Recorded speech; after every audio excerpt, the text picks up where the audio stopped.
चांद के मिशन भुलाइल।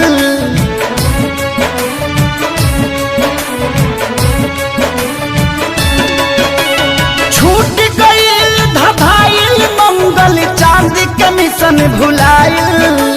कुदरत के आगे देखा विज्ञान भी बौना हो गईल। भगवान के हाथ के कठपुतली इंसान खिलौना हो गई।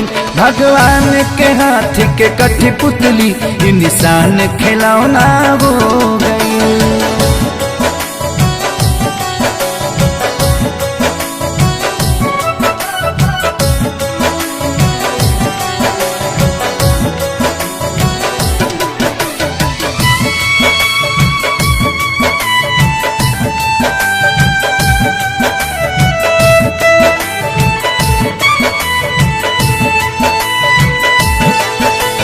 सब कर धन के ऐठल घर में बैठल बैठल मेट गईल।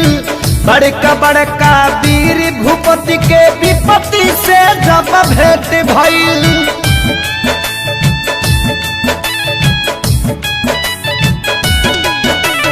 सब कर धन के ऐठल घर में बैठल बैठल मेट गईल। बड़का बड़का वीर भूपति के विपत्ति से जब भेंट भइल। त्राजिमाम जगत में भइल जब काम घिनौना हो गईल। भगवान के हाथ के कठपुतली इंसान खिलौना हो गई। भगवान के हाथ के कठपुतली इंसान खिलौना हो गई।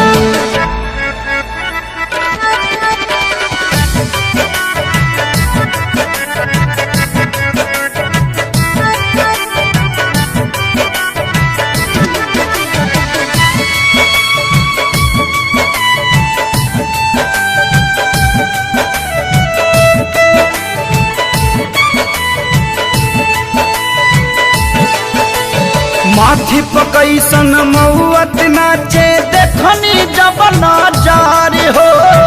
अपनों से मिले जुले में लागता अब डर हो।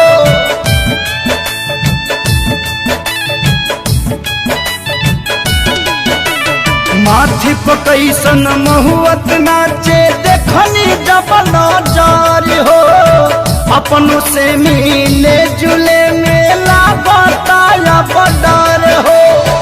एको किलो के रह के भी अलगा बिछौना हो गईल। भगवान के हाथ के कठपुतली इंसान खिलौना हो गईल। भगवान के हाथ के कठपुतली इंसान खिलौना हो गईल।